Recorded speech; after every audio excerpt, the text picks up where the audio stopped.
तो चलिए शुरू करते हैं। Age and sex pyramid. देखिए पिरामिड मतलब ऐसा, पिरामिड का शेप तो आपको पता है ट्रायंगुलर होता है, आप ऊपर की तरफ कम होता है उसकी विड्थ और नीचे की तरफ ज्यादा होती है। तो ये वैसे ही ग्राफ का पिरामिड होता है, ग्राफ्स का। तो ये एज एंड सेक्स पिरामिड है। देखिए यहाँ पर ये ग्राफ में मैं पहले आपको समझाता हूँ, रुकिए पहले ये हम संवाद देखते हैं, conversation. This graph looks different. Yes, this graph shows age and sex of population. It is also known as population pyramid. ये population pyramid है, इसमें age और sex दिखाया जाता है। मतलब देखिए यहाँ पर लेफ्ट साइड में जो है ब्लू कलर के ग्राफ्स है वो है मेल पॉपुलेशन के, और राइट साइड में जो है फीमेल, और ये है परसेंटेज, मतलब ये है 0%, ये है 2%, ये है 4%, ये है 6%। ठीक है, एक्स एक्सिस पर परसेंटेज ऑफ पॉपुलेशन है। ठीक है, और ये इस तरफ भी 2%, 4%, 6% इस तरफ, और ये जो है एज है, मतलब 0 to एज के इतने परसेंट लोग हैं मेल्स, 5 to 9 के इतने परसेंट मेल्स है और इतने परसेंट फीमेल्स है वगैरह। तो ऐसे पूरा 100+ तक है। ये है what is its use. It is use to study the age and sex related aspects of a regions population. एक रीजन के पॉपुलेशन के बारे में, उसके एज के, उसमें कितने एज के, कितने आयु के कितने लोग हैं वो पता करने के लिए, और उसमें कौन से सेक्स के लोग हैं वो पता करने के लिए ऐसे पिरामिड्स का स्टडी किया जाता है। Does that mean that we can know the number or percentage of various age groups of males and females in our country? Yes, of course. This helps us to know the proportion of children, youth and the old people in our country. देखिए इससे हमें पता चलता है कि हमारे देश में कितने परसेंट बच्चे हैं, कितने परसेंट यंग लोग हैं और कितने परसेंट बूढ़े लोग हैं, ये हमें पता चलता है। और कितने फीमेल्स कितने परसेंट है, कितने परसेंट यंग है, कितने परसेंट चिल्ड्रन है, कितने परसेंट बूढ़े फीमेल्स है वो पता चलता है। वैसे मेल्स के बारे में भी पता चलता है। In this pyramid we can see that the number of young people is more in both the countries, but the proportion of children is more in India, while proportion of people in the age group than above 80 years India is more in Brazil. देखिए इन दोनों से तो पता चलता है, देखिए graph में पता चलता है कि बच्चों की संख्या दोनों देशों में अधिक है। देखिए कैसे पता चलता है, तो यहाँ जो है 0 to 15 तक देखते हैं, यहाँ तक। तो ये जो है हमारा जो रीजन है ये सबसे ब्रॉड है, नीचे वाला 0 to 19 या 15 तक वाला जो एरिया है, मतलब 0 से लेकर 19 वर्षों तक जो है लोग, उनकी पॉपुलेशन सबसे अधिक है, परसेंटेज ये हमें पता चलता है। यहाँ पर भी अधिक है, लेकिन यहाँ पर जो है मिडल एज वाले थोड़े अधिक है, बच्चे थोड़े कम है ब्राजील में। ठीक है, यहाँ पर बच्चों की संख्या थोड़ी कम है, मिडल एज वाले अधिक है, और फिर जो बूढ़े लोग हैं, ओल्ड पीपल है, वो कम है, यहाँ पर भी कम है। तो भारत और ब्राजील यंग कंट्रीज है, लेकिन भारत में यंगस्टर्स अधिक है, संख्या में भी अधिक है, परसेंटेज में भी अधिक है, और जो है भारत का फ्यूचर जो होगा वो यंग पॉपुलेशन होगी। यहाँ पर जो है ये जो होगा पूरा रीजन, ये मिडिल एज वाले वो जल्द ही इस रीजन में आ जाएंगे, तो ये सबसे ब्रॉड रीजन हो जाएगा, और इसके कारण वो ओल्ड पॉपुलेशन हो जाएगी काफी, तो डिपेंडेंट पॉपुलेशन अधिक हो जाएगी। उसके बारे में हम आगे डिटेल में पढ़ेंगे। Geographical explanation. Considering the age of population, Brazil's population is getting slowly older, but in India the situation is different. जैसे कि मैंने बताया, ब्राजील की पॉपुलेशन जो है वो धीरे धीरे ओल्ड होती जा रही है, बूढ़ी होती जा रही है, मतलब मैक्सिमम परसेंटेज जो है वो मिडिल एज के लोगों का है, जो जल्द ही बूढ़ा हो जाएगा 20 सालों में नियरली। तो ओल्ड पॉपुलेशन जब अधिक होती है तब क्या होता है, डिपेंडेंट लोग अधिक हो जाते हैं। डिपेंडेंट लोग अधिक होते हैं मतलब इन लोगों पर जो यंगस्टर्स होते हैं, जो 30 से 60 के बीच में होते हैं, वो काम करने वाले लोग होते हैं, तो उनके ऊपर इनको भी मतलब फीड करने का, इनको भी संभालने का खर्चा उठाना पड़ता है और इनको भी संभालने का खर्चा उठाना पड़ता है। तो जिस देश में इनकी संख्या अधिक होती है उनके इकोनॉमी पर बहुत लोड आता है, वो इकोनॉमी इतनी प्रोग्रेस नहीं कर पाती। ऐसी ही केस चाइना के बारे में हो रही है, उनके वन चाइल्ड पॉलिसी के कारण। चीन में एक ही बच्चा होने के लिए अलाउड था इतने वर्षों तक, अभी उन्होंने 2 चाइल्ड पॉलिसी लागू की है। तो उसके कारण वहाँ की पॉपुलेशन पूरी बूढ़ी होती जा रही है, वहाँ पर बहुत बूढ़े लोग हैं। तो हमारे देश में ऐसा नहीं है, यंगस्टर्स बहुत है और ये लोग अभी यहाँ पर आएंगे 30 से 60 लेकर, तब तो हमारे पास youngster we are the youngest country in the world. हमारे देश में नियरली 40 करोड़ यंगस्टर्स है। तो ये बहुत हमारे लिए बड़ा रिसोर्स है। उनको अगर प्रॉपर ट्रेनिंग दी, जो आप है भविष्य है देश का, ठीक है, तो इसके लिए आपको अच्छे से ट्रेन होना पड़ेगा, आपको अच्छे से एजुकेशन प्राप्त करना होगा, तो आप देश के लिए गौरव का साधन बनेंगे। The proportion of youth in India is more, this means India has a higher working population. तो इसके कारण भारत में वर्किंग पॉपुलेशन जो है वो अधिक है, जो फायदेमंद होता है। Try this using the graphs given above, find the difference, find weather होना चाहिए, find whether the difference between the mails and females of various age group. देखिए क्या है, इन्होंने पूछा है कि क्या डिफरेंस है मेल्स और फीमेल्स के एज ग्रुप्स ने। तो देखिए कई सारे एज ग्रुप्स में मेल्स और फीमेल्स में जो है डिफरेंस है। देखिए यहां पर कई बार फीमेल्स अधिक है, यहां पर मेल्स कम है। ब्राजील में यहां पर मेल्स अधिक है और फीमेल्स कम है, तो ये हो गया डिफरेंस।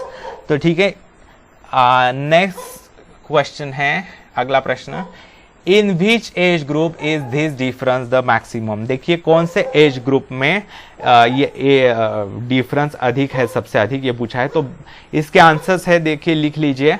ब्राजील में जो है 10 to 14, 70 to 74, 75 to 79, 80 to 84, 85 to 89 and 90 to 94, इस एज ग्रुप्स में सबसे अधिक डिफरेंसेस है। और इंडिया में 0 to 4, 5 to 9, 10 to 14, 15 to 19, 20 to 24, 25 to 29 और 90 to 94, इस एज ग्रुप्स में सबसे अधिक डिफरेंस है मेल्स और फीमेल्स में। ठीक है, चलिए आगे बढ़ते हैं। पॉपुलेशन ग्रोथ रेट, देखिए ये पढ़ते हैं। What do these graphs show? These graphs show the growth rate of population of Brazil and India. Oh, but here the graph line is going down. Why? Correct.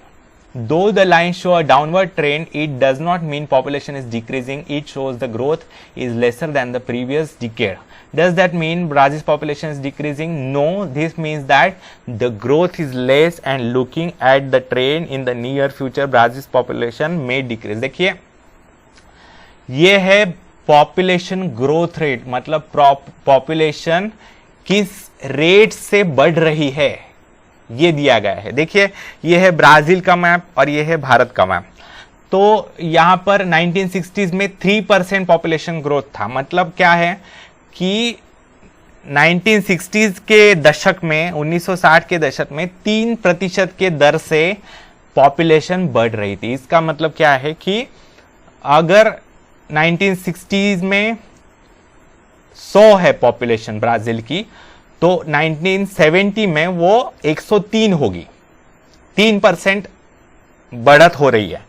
बाद में वो 70s में कम होके 2.5 के आसपास हो गया और वो कम होते होते होते 2000 में बहुत कम होता गया, 0.5 से भी कम आता गया। और इंडिया में भी पहले पॉपुलेशन ग्रोथ रेट 61 to 71 बढ़ता गया, बाद में थोड़ा स्टेबल रहा और बाद में कम होता रहा। देखिए ये पॉपुलेशन ग्रोथ रेट है, ध्यान दीजिए। इसका मतलब ये नहीं है कि ब्राजील या इंडिया की पॉपुलेशन कम हो रही है, ये मतलब नहीं है इसका। इसका क्या मतलब है, तो पॉपुलेशन बढ़ने की रफ्तार जो है वो कम होते जा रही है दोनों देशों में। ठीक है, पहले ज्यादा थी हमारे देश में 61 to 72, जो रफ्तार है पॉपुलेशन बढ़ने की वो कम होते जा रही है। जब ये ग्राफ 0 के नीचे चला जाएगा, अगर जाता है, समझो अगर ये ग्राफ 0 के नीचे चला जाता है, निगेटिव हो जाता है, तब हम कह सकते हैं कि पॉपुलेशन कम होते जा रही है। ठीक है, यानी पॉपुलेशन बढ़ने की रफ्तार निगेटिव हो चुकी है, यानी पॉपुलेशन कम हो रही है। अभी ये पॉपुलेशन ये कम होता जा रहा है, ग्राफ ये दिखाई दे रहा है, जो रफ्तार कम हो रही है, ग्रोथ रेट यानी रफ्तार कम हो रही है पॉपुलेशन बढ़ने की। तो ये जो रफ्तार है अभी भी इस रेट से ही चलता रहा ब्राजील में, तो पॉपुलेशन बढ़ते ही रहेगी। अगर 0 होता है तो वो पॉपुलेशन ग्रोथ रेट मतलब जितने मर रहे हैं उतने ही पैदा हो रहे हैं, इसके कारण पॉपुलेशन स्टेबल हो जाएगी जब 0 हो जाएगा ग्रोथ रेट।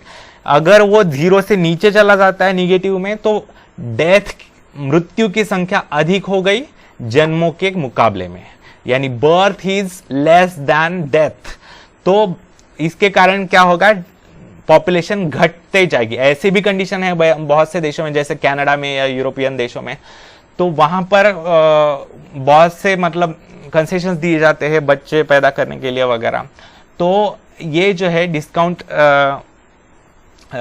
ये जो है ऐसे किया जाता है। ये समझ लीजिए पॉपुलेशन ग्रोथ रेट है हमारा भी पहले स्टेबल था 3 दशकों के लिए 71 to 2001, उसके बाद कम होता जा रहा है अभी। तो इसका कारण ये इसका मतलब ये है कि पॉपुलेशन की बढ़ने की रफ्तार कम हो रही है, तो भी बहुत अधिक है 1.5%। तो पॉपुलेशन बढ़ने की रफ्तार कम हो रही है, हमारी पॉपुलेशन नहीं घट रही, ये तो आपको पता है। तो ठीक है, आई होप यू अंडरस्टूड।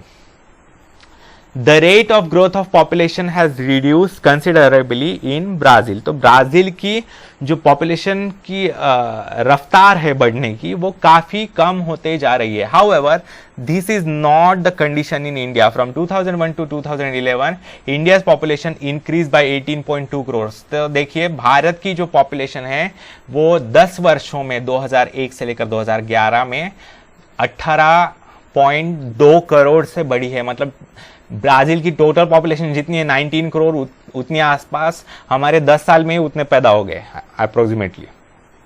तो ये है India's population growth rate was higher till 1971, then this rate stabilised. The rate of population growth is now declining but the population is still growing. देखिए पॉपुलेशन ग्रोथ रेट तो कम हो रहा है, लेकिन हमें और कम करने की आवश्यकता है, क्योंकि हमारे पास रिसोर्सेस कम पड़ने वाले अगर इसी रफ्तार से पॉपुलेशन बढ़ती रही तो।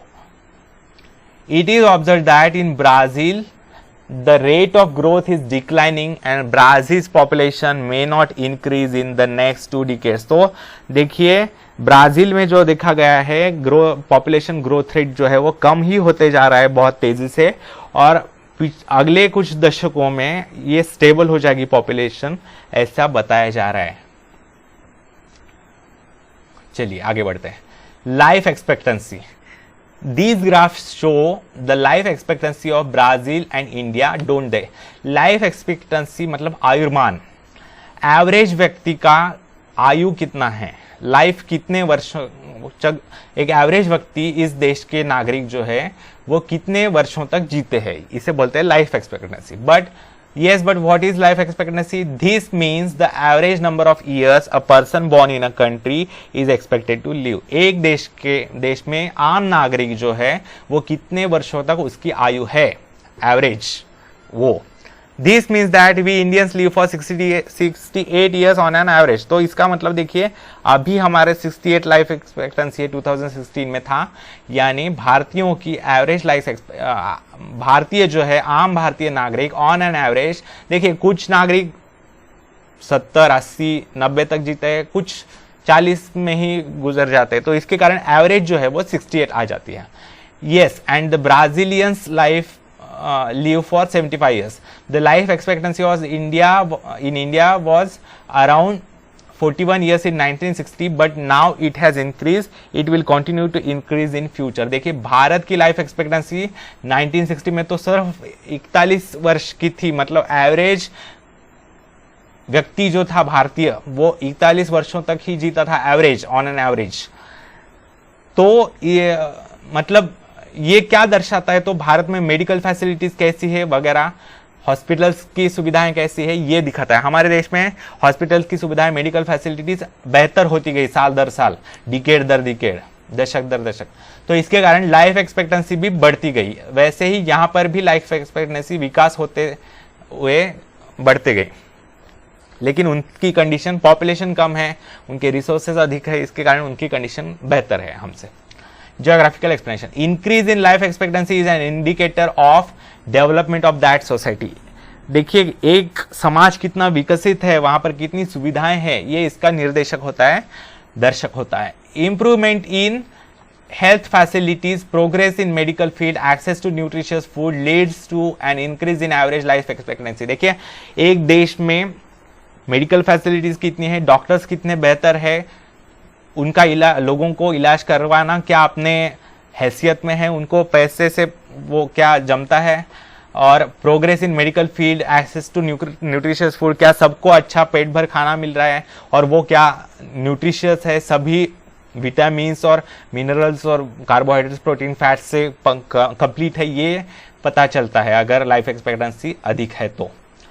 In most of the developing countries, life expectancy is still less, but with socio-economic development, it is increasing. बहुत से विकसनशील देशों में, डेवलपिंग देशों में जो है लाइफ एक्सपेक्टेंसी काफी कम है, लेकिन वो धीरे धीरे बढ़ रही है विकास के साथ।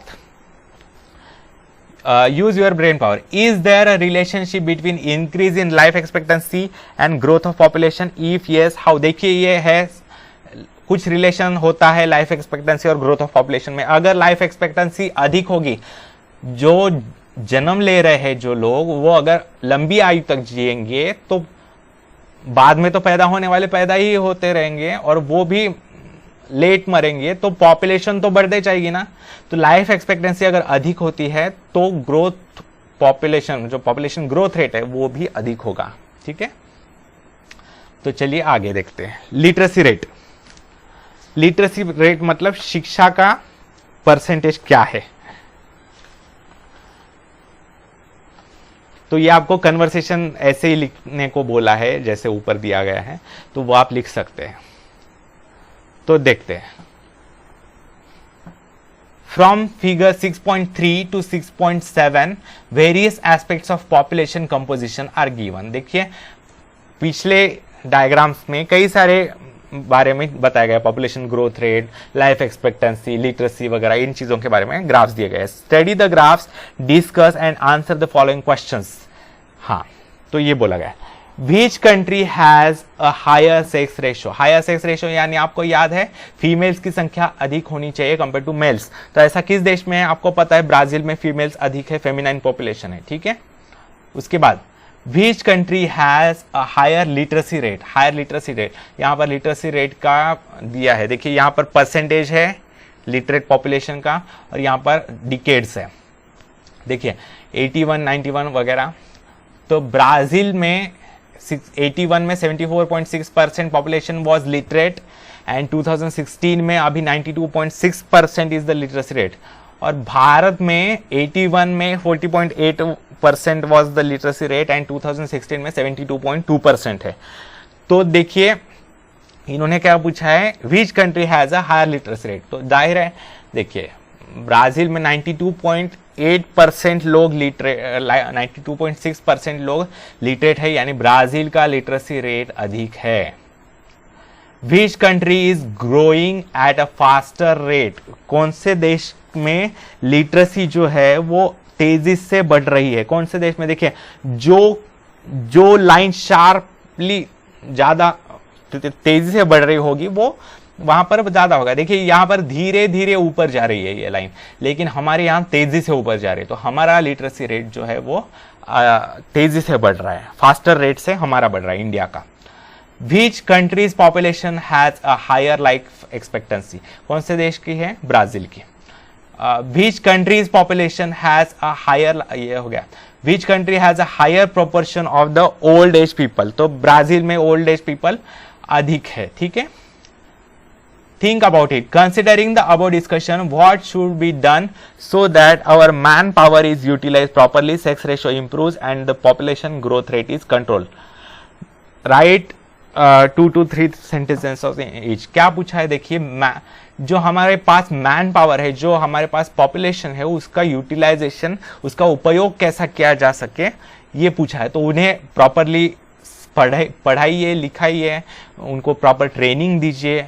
ठीक है, अगर वो एजुकेटेड रहेंगे तो नौकरियां कर पाएंगे और देश का इनकम बढ़ेगा, देश की अर्थव्यवस्था अच्छे तरीके से चल पाएगी। अगर वो इलिटरेट रहते हैं, कुछ काम नहीं कर पाते, तो देश के लिए वो बोझ बन जाएंगे। ठीक है, सेक्स रेशियो इंप्रूव करने के लिए क्या करना पड़ेगा, लोगों में जागृति बढ़ानी पड़ेगी कि बेटियां भी उतनी ही इंपॉर्टेंट है जितनी बेटे हैं। ठीक, पॉपुलेशन ग्रोथ रेट को कंट्रोल करने के लिए भी लोगों को जन जागृति करनी चाहिए, और कानून भी, हमारे देश में कानून बनाने की कुछ आवश्यकता है, मतलब 2 से ज्यादा बच्चे ना होने देने का वगैरह ऐसा।